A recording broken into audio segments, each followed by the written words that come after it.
Bienvenue dans ce quatrième épisode d'Art Story, où nous explorons ensemble la vie et les œuvres des plus grands artistes de l'histoire.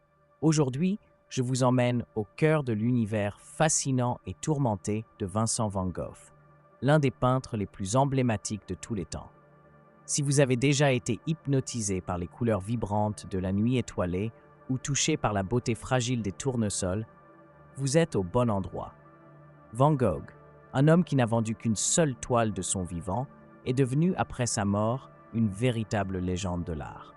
Comment un artiste si incompris a-t-il laissé un tel impact sur le monde de l'art? Quelle lutte personnelle se cache derrière ces coups de pinceau puissants et expressifs? Dans cet épisode, je vais vous raconter son histoire, son parcours, ses chefs-d'œuvre, mais aussi ses moments de doute, de souffrance et les relations qui ont marqué sa vie. Préparez-vous à plonger dans la vie d'un génie incompris, entre passion dévorante et tourments intérieurs. Vincent van Gogh est né le 30 mars 1853 à Groot-Zundert, un petit village des Pays-Bas. Il est l'aîné d'une famille de 6 enfants. Dès son plus jeune âge, Van Gogh se montre très sensible à la nature qui l'entoure, aux paysages champêtres, et il développe un lien profond avec la campagne. Fils d'un pasteur protestant, il grandit dans un environnement pieux, rigide, mais cette religiosité marquera son travail tout au long de sa vie. Le jeune Vincent est cependant un enfant solitaire et introspectif, préférant la compagnie des livres et de la nature à celle des autres enfants. Avant de devenir le peintre que nous connaissons, Van Gogh traverse une période d'errance professionnelle. Il travaille d'abord pour une galerie d'art à La Haye, puis à Londres et à Paris. Il découvre la diversité artistique européenne, mais son engagement pour la peinture reste encore en gestation. Vincent rêve à l'époque de devenir pasteur, à l'instar de son père. Son désir de servir les autres le pousse à devenir missionnaire en Belgique, où il vit parmi les mineurs. C'est là qu'il commence à s'immerger dans le dessin, réalisant des croquis des travailleurs et des gens qu'il côtoie. C'est en 1880, à l'âge de 27 ans, que Van Gogh prend la décision qui changera sa vie. Il se consacre pleinement à la peinture. Cette décision ne vient pas sans obstacle. Il est souvent critiqué pour son style, jugé trop brut, trop éloigné des normes académiques. Ses premiers travaux, influencés par les maîtres hollandais comme Rembrandt et Frans Hals, sont caractérisés par une palette sombre et une attention particulière aux classes ouvrières. Ses œuvres de cette période, telles que Les mangeurs de pommes de terre, reflètent son intérêt pour la vie simple et dure des paysans, ainsi qu'une certaine austérité qui contraste fortement avec ses créations ultérieures. En 1886, Vincent s'installe à Paris pour rejoindre son frère Théo, qui travaille en tant que marchand d'art. Théo devient rapidement son principal soutien, à la fois émotionnel et financier. Leur relation est d'une importance cruciale dans la vie de Vincent. Théo, bien plus qu'un simple frère, est celui qui croit inconditionnellement au talent de Vincent. Il le soutient moralement et financièrement tout au long de sa carrière, malgré les doutes que Vincent entretient à propos de sa propre valeur artistique. Sans Théo, il est probable que Vincent n'aurait pas pu poursuivre la peinture. Leur correspondance, composée de centaines de lettres, témoigne non seulement de leur complicité fraternelle, mais aussi des tourments et des espoirs de Vincent. Les lettres de Vincent à Théo sont aujourd'hui une source précieuse pour comprendre ses pensées les plus intimes, son processus créatif et ses doutes constants sur son travail et sur sa vie. À Paris, Van Gogh découvre un monde artistique en pleine effervescence.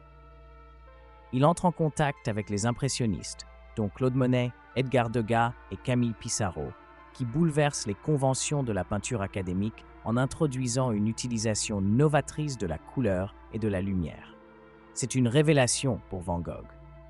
Il adopte des couleurs plus vives et une approche plus libre du pinceau, tout en conservant son style propre. Son amitié avec des artistes comme Henri de Toulouse-Lautrec et Paul Signac stimule également son évolution artistique. Pourtant, malgré cette effervescence créative, Paris finit par étouffer Van Gogh. En 1888, il quitte la capitale pour s'installer à Arles, dans le sud de la France. Là, il espère trouver la paix et la lumière qui inspireront ses œuvres les plus connues. À Arles, Van Gogh se lance dans une frénésie de création. Il peint des paysages baignés de soleil, des scènes rurales, mais aussi de nombreux autoportraits qui révèlent la complexité de son âme tourmentée. Il écrit souvent à son frère Théo, partageant ses idées et ses ambitions, mais aussi ses frustrations face à son manque de reconnaissance. C'est également à Arles que Van Gogh rêve de créer une communauté d'artistes.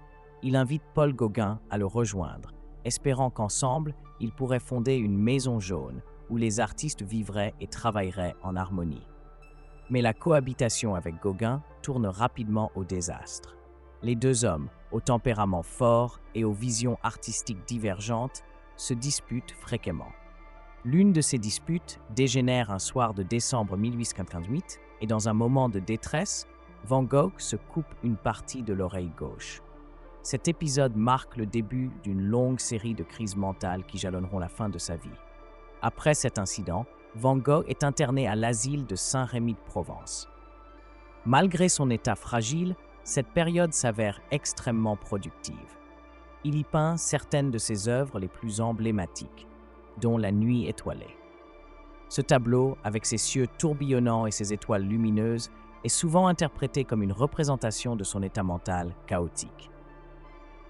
Van Gogh utilise des couleurs vibrantes et des coups de pinceau tourmentés pour créer une sensation de mouvement et d'émotion brute. C'est cette capacité à capturer l'émotion dans ses œuvres qui fait de lui un précurseur de l'expressionnisme. Pendant son séjour à Saint-Rémy, Van Gogh continue à correspondre régulièrement avec Théo. Sa relation avec son frère reste un fil conducteur tout au long de sa vie. Théo joue un rôle capital dans la diffusion des œuvres de Vincent et tente désespérément de les vendre. C'est d'ailleurs grâce à l'aide de Théo que Vincent parvient à exposer certaines de ses toiles à Paris, bien qu'elle ne rencontre que peu de succès de son vivant. Cette frustration de ne pas être reconnu pour son talent et cette dépendance à Théo, tant affective que financière, intensifie les doutes et les souffrances de Vincent. Théo, quant à lui, souffre en silence de voir son frère lutter ainsi contre ses propres démons. Les lettres échangées entre eux révèlent une relation profonde, parfois teintée de désespoir, mais toujours empreinte de soutien inconditionnel. En mai 1890, Van Gogh quitte l'asile et s'installe à Auvers-sur-Oise, un village près de Paris, sous la surveillance bienveillante du docteur Paul Gachet, qui était lui-même un amateur d'art. Pendant cette courte période, Van Gogh produit plus de 70 œuvres en l'espace de 2 mois, y compris des paysages grandioses et des portraits empreints de mélancolie. Malgré cette productivité, Vincent est hanté par le sentiment d'échec et d'inutilité. Sa santé mentale décline rapidement et le 27 juillet 1890, il se tire une balle dans la poitrine dans un champ de blé. Il meurt 2 jours plus tard dans les bras de son frère Théo. Théo est dévasté par la perte de Vincent. Son propre état de santé décline rapidement après la mort de son frère et il décède 6 mois plus tard, en janvier 1891. Le lien entre les deux frères était si profond que malgré leurs différences de caractère, ils étaient inséparables jusqu'à la fin. Ils reposent aujourd'hui côte à côte dans le cimetière d'Auvers-sur-Oise, unis même dans la mort. Van Gogh n'a vendu qu'une seule toile de son vivant, La Vigne rouge. Pourtant, après sa mort, son influence sur l'histoire de l'art moderne est immense. Des artistes tels que les expressionnistes allemands et les fauvistes, dont Henri Matisse et André Derain, ont été profondément marqués par l'usage audacieux de la couleur et les émotions brutes présentes dans ses œuvres. Van Gogh est devenu une figure culte, représentant l'artiste maudit par excellence, dont le génie n'a été reconnu qu'après sa mort. Aujourd'hui, ses œuvres se vendent pour des centaines de millions de dollars. Des expositions lui sont régulièrement consacrées dans le monde entier, et il est l'un des artistes les plus étudiés et admirés. Ironiquement, la reconnaissance que Vincent a tant cherchée au cours de sa vie lui est venue après sa disparition. Merci d'avoir suivi cet épisode d'Art Story consacré à Vincent Van Gogh. J'espère que cette immersion dans sa vie et son œuvre vous a permis de mieux comprendre l'homme derrière les chefs-d'œuvre. N'oubliez pas de vous abonner à la chaîne et de me laisser en commentaire quel artiste vous aimeriez découvrir dans un prochain épisode. À très bientôt pour un nouvel épisode d'Art Story, où l'art prend vie à travers les récits des plus grands génies de notre histoire.